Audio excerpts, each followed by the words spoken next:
नमस्कार दोस्तों। मैं हूं आपका दोस्त, आपका होस्ट आर के, और आप देख रहे हैं आर के ट्रेडिंग। दोस्तों, छुट्टी का दिन है, थर्सडे है और 17 अप्रैल 2024 है। रामनवमी की हार्दिक बधाई और शुभकामनाएं। साथ ही आप नवरात्रि भी अगर कर रहे होंगे, चैत्र नवरात्रि, तो उसकी भी हार्दिक शुभकामनाएं आपको। तो देखिए, दो दो फेस्टिवल एक साथ है और आपको यहाँ पर एक एजुकेशनल वीडियो लेकर आया हूं। एक व्यूवर हैं जिन्होंने सवाल भेजा है, पूछा है कि पोर्टफोलियो रीबैलेंसिंग क्या होता है और इसको क्या करना चाहिए या नहीं करना चाहिए। देखिए, बहुत ही एजुकेशन वाला वीडियो है, पोर्टफोलियो रीबैलेंसिंग। तो इसी क्वेरी को सॉल्व करेंगे यहाँ पर इस वीडियो के माध्यम से। पसंद आए जरूर कमेंट करके मुझे बताइएगा। और सबसे पहले शुरुआत करता हूँ, आ गया यहाँ पर, ठीक है। इसमें दो वर्ड आपको पता चलेगा। मैं एक पोर्टफोलियो का भी एग्जांपल लूंगा, लेकिन पहले आपको दो वर्ड समझना है। क्वेश्चन क्या है? पोर्टफोलियो रीबैलेंसिंग, है ना। पोर्टफोलियो और रीबैलेंसिंग। तो यहाँ पर पहले तो हमें ये पता चल गया कि किसको रीबैलेंस करना है, तो पोर्टफोलियो को। चलिए, पोर्टफोलियो क्या है? जो आपने होल्डिंग कर रखा है लॉन्ग टर्म के लिए, है ना, या किसी गोल को अचीव करने के लिए कुछ स्टॉक्स को होल्ड कर रखा है काफी दिनों से, महीनों से, सालों से, तो वो आपका पोर्टफोलियो होगा। उसको रीबैलेंस, तो रीबैलेंस में क्या है, देखिए इसमें भी आपको ध्यान से समझना, री और बैलेंस ये दो वर्ड है, एक वर्ड नहीं हुआ, है ना। रीबैलेंस। अब री मतलब क्या होता है? आर ई, इसको आप समझिए कि दोबारा, ठीक है, दोबारा। और बैलेंस मतलब क्या होता है हिंदी में? संतुलित करना या संतुलन, है ना। क्या बोलते हैं? संतुलित करना, या है ना, बैलेंस बनाओ, बैलेंस, है ना। अरे एक तरफ ज्यादा वजन हो रहा है, उसको बैलेंस करो, बैलेंस करो, है ना, गिर जाएगा नहीं तो, है ना। तो क्या कहा जाता है? संतुलित करो। किसी एक तरफ ज्यादा वजन दोगे तो वो खराब हो जाएगा, वो गिर जाएगा, टूट जाएगा, इसलिए बैलेंस करो, है ना। धरती भी बैलेंस है तभी तो घूम रही है। वो आकाश का गुरुत्वाकर्षण अपने गुरुत्वाकर्षण की वजह से जो वो चांद को भी घुमा रहा है, ठीक है। तो दोबारा इसको क्या कह रहे हैं कि अपने पोर्टफोलियो को रीबैलेंस करिए, दोबारा से संतुलित कीजिए, ठीक है। सवाल आता है कि संतुलित करें यानी कि रीबैलेंस करें, तो आखिर करेंगे क्यों? सवाल तो ये है ना कि आखिर हम रीबैलेंस करना भी चाहें तो अगर, तो क्या जरूरी क्यों है, या इसको करना चाहिए कि नहीं करना चाहिए। तो देखिए, मैंने अभी क्या कहा कि बैलेंस, किसी एक तरफ ज्यादा वजन अगर हो जाता है तो वो चीजें उलट जाती है ना। अगर मैं दोनों हाथ मेरा इस पर वजन डालना शुरू करूंगा तो ये धीरे धीरे नीचे आ जाएगा, है ना, और ये यहीं रह जाएगा। इसलिए इसको भी करने के लिए क्या होगा? वजन डालना होगा, तो ये फिर आके दोनों बराबर हो जाएगा। तो इसका मतलब क्या है कि हमें अपने पोर्टफोलियो को, है ना, अपने पोर्टफोलियो को ये देखना रहता है 6 मंथ, कितने पीरियड के दरमियान।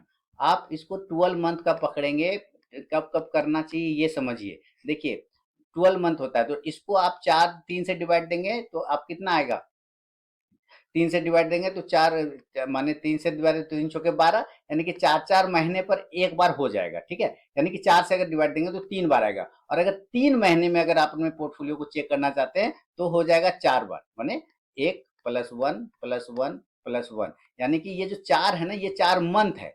4 मंथ, फिर 4 मंथ, फिर 4 मंथ। तो अगर 4 4 महीने का पीरियड लेके चलेंगे तो 12 मंथ, और अगर 3 3 महीने का पीरियड लेके चलेंगे तो हो जाएगा फिर से 12 मंथ। यानी कि आप अपने पोर्टफोलियो को हर 4 महीने पर एक बार रीबैलेंस कर सकते हैं जाके, या हर 3 महीने पे कर सकते हैं। या ज्यादा आप सोच रहे कि नहीं, इसमें कोई दिक्कत वाली वैसी बात नहीं, स्टॉक्स मेरे बहुत अच्छे हैं, तो आप 6 6 महीने पे भी उसको रीबैलेंसिंग कर सकते हैं, यानी कि साल में 2 बार। तो इस तरह से कुछ फंड हाउस जो है ना 6 महीने का ही लेके चलते हैं, जो बड़े बड़े म्यूचुअल फंड हाउस होते हैं ना, वो 6 6 महीने का पीरियड लेके चलते हैं अपने बैलेंस करने के लिए, ठीक है, रीबैलेंस करने के लिए। तो मैं आपको यहाँ से 4 3 6 महीने का आपको एक ऑप्शन विकल्प बता रहा हूँ कि आप कर सकते हैं अगर आप खुद से पोर्टफोलियो बनाते हैं तो। सवाल है कि करेंगे क्यों? हो सकता है कि आपने जब पोर्टफोलियो बनाया हो ना दोस्तों, बहुत अच्छा होगा मार्केट, है ना, आईटी में बहुत तेजी होगा। देखिएगा, ध्यान से समझिएगा, आपने जब पोर्टफोलियो बनाया होगा तो हो सकता है कि आईटी में बहुत तेजी हो और फार्मा में बहुत तेजी हो। मान लीजिए आपके आईटी में बहुत बुलिश था जब आपने पोर्टफोलियो बनाया, और फार्मा में बहुत बुलिश था जब पोर्टफोलियो बनाया। फिर आपका जो बैंकिंग था, बैंक जो था वो थोड़ा सा डाउन में था, और जो आपका कंजम्पशन था वो आपका थोड़ा सा क्या था, कंसोलिडेशन फेज में था या डाउन था। अब 6 महीने या 3 महीने के बाद जब आप देख रहे हैं तो क्या देख रहे हैं कि आईटी थोड़ा सा जो बुलिश था वो नीचे आ गया है, फार्मा थोड़ा सा आपका ऊपर जा रहा है, और आपका जो बैंक है वो ऊपर जा रहा है, और कंजम्पशन जो है वो और नीचे आ रहा है। आप ऐसा सोच सकते हैं, ऐसा हो सकता है 6 महीने या 3 महीने के बाद आपका मार्केट खराब हुआ तो कुछ चीजें बदल जाती है। तो अब आपने जो पोर्टफोलियो बना रखा है, उस पोर्टफोलियो में मान लेते हैं कि ये सारे इंडेक्स के स्टॉक्स हैं, तो इसका इम्पैक्ट तो आपके पोर्टफोलियो में पड़ेगा, है ना?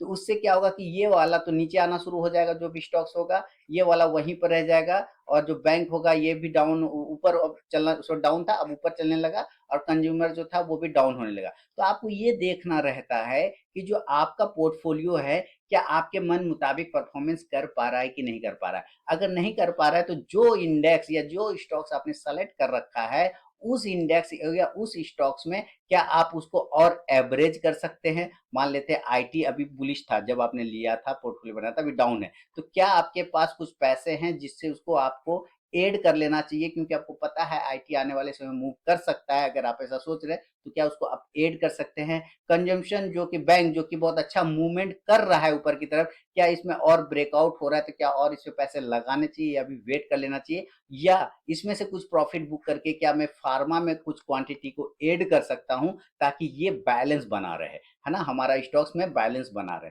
जैसे मैं भी एक एग्जांपल आपको दूंगा, तो अभी आपको ये समझ में आ गया कि क्यों करना चाहिए। जब आपका कोई स्टॉक्स में आपने पोजीशन बनाया, मैंने पोर्टफोलियो में तो मल्टीपल स्टॉक्स होते हैं, अलग अलग सेक्टर के होते हैं, तो कोई एक सेक्टर दो सेक्टर उसमें बहुत अच्छा चल रहा होगा जब आपने बना हुआ है, समय के साथ साथ वो नीचे आ गया, कंसोलिडेट हो गया, तो आपको ये देखना रहता है क्या उसमें कुछ खराबी तो नहीं आएगी, क्या उसमें कुछ और डालने की तो जरूरत नहीं है, क्या उसमें कील ठोकने की तो जरूरत नहीं है, क्या उसमें मरम्मत की तो जरूरत नहीं है। आईटी को मरम्मत की जरूरत हो सकता है, आप वो नीचे आए तो आपके पास पैसे हो तो उसमें आप कुछ ऐड कर दें, तो वो आपका रिबैलेंस कर जाएगा। कंजम्पशन ऊपर जा रहा है तो कुछ प्रॉफिट बुक करके उसके पैसे आईटी में लगा दे या बैंक में लगा दे, वो रिबैलेंस, यानी या कोई स्टॉक खराब हो गया, या कोई स्टॉक्स में ऐसी चीजें हो गई जो आपने सोचा था कि ये नहीं होना चाहिए, या अगर ऐसा होगा तो मैं इस स्टॉक से एग्जिट कर जाऊंगा, ऐसा कुछ हो गया इन केस मान लेते हैं, तब और आपने संजोग से वो स्टॉक्स रखा है अपने पोर्टफोलियो में, तब उस पोर्टफोलियो से उस स्टॉक्स को जो कि खराब हो चुका है,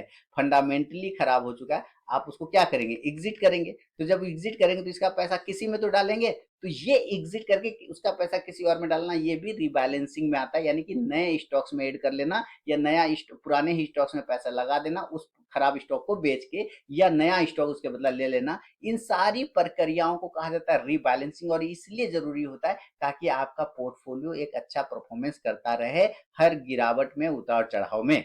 बात समझ में आ गया। और इसका टाइम पीरियड होता है 3 महीना, 4 महीना, 6 महीना, ज्यादातर 6 महीने लोग यूज करते हैं, यानी कि साल में 2 बार अपना रिबैलेंस करके देख लेता है।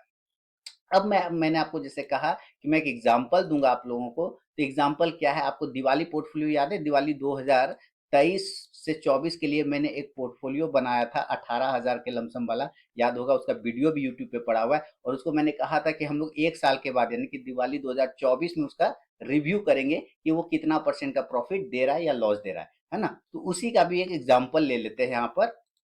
तो देखिए यही है वो पोर्टफोलियो, आपको याद होगा, आप जाके मेरा दिवाली वो धनतेरस वाला जो वीडियो होगा उसके आसपास में मैंने ये पोर्टफोलियो बनाया था दिवाली के लिए, दिवाली वाले ही दिन शायद, है ना, दिवाली वाले ही दिन मैंने बनाया था। तो अब ये दिवाली वाले ही दिन मैंने बना लिया था, जो कि वो मुहूर्त ट्रेडिंग वाला में। तो यहाँ पे आप देखिए ध्यान से, उस वक्त 17,901 रुपया लगा था, अभी 18,689 चल रहा है, यानी कि 787, यानी कि लगभग 4.5% से ज्यादा का प्रॉफिट है। एक समय तो ये 12 से 15% का प्रॉफिट दे रहा था, अभी जो मार्केट डाउन हुआ ना तो 4.5% हो गया। आप लोगों ने भी बनाया होगा तो मुझे बताइएगा। अब मान लीजिए कि इसमें मुझे ये देखना है कि एडीएफ फूड नाम का एक स्टॉक है, ये परफॉर्मेंस नहीं कर पा रहा है, लगभग लगभग ये 18.5% माइनस निगेटिव रिटर्न दे रहा है। तो मुझे ये देखना होगा क्या इसका फंडामेंटल खराब हो गया या मेरे मन मुताबिक नहीं कर रहा, तो मैं इसको क्या करूंगा, या तो इसमें देख लूंगा कि ना फंडामेंटल ठीक है और प्राइस भी ठीक है, नीचे की तरफ में सपोर्ट पे भी या सही है, ऊपर जा सकता है, तो मैं इसमें कुछ क्वांटिटी को और ऐड कर दूंगा, इसको बैलेंस कर लिया।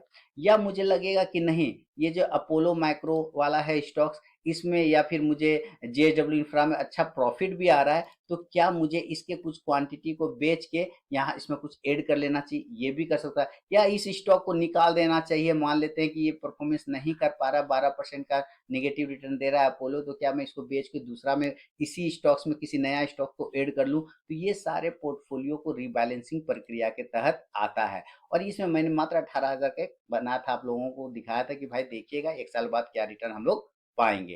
ठीक है, तो इसीलिए मैंने ये पोर्टफोलियो बनाया था। इसका वो मुहूर्त ट्रेडिंग वाले के दिन में याद है मुझे, तो आप लोग जाके देखिएगा, आपको ये पता चलेगा। तो इस तरह से आपको पता ये चल गया कि क्यों रीबैलेंस करना चाहिए और रीबैलेंसिंग एक्चुअली होता क्या है और इसको किस तरह से कब टाइम पीरियड में करना चाहिए। कंप्लीट हो गया, आंसर मिल गया। तो जो भाई ने पूछा था कि पोर्टफोलियो रीबैलेंसिंग क्या होता है, उसका आंसर मिल गया होगा आज के दिन में आपको। अगर पसंद आया ये जानकारी वाला वीडियो तो मुझे कमेंट करके आप जरूर बताएं। मिलूंगा नेक्स्ट वीडियो में, तब तक के लिए बहुत बहुत धन्यवाद।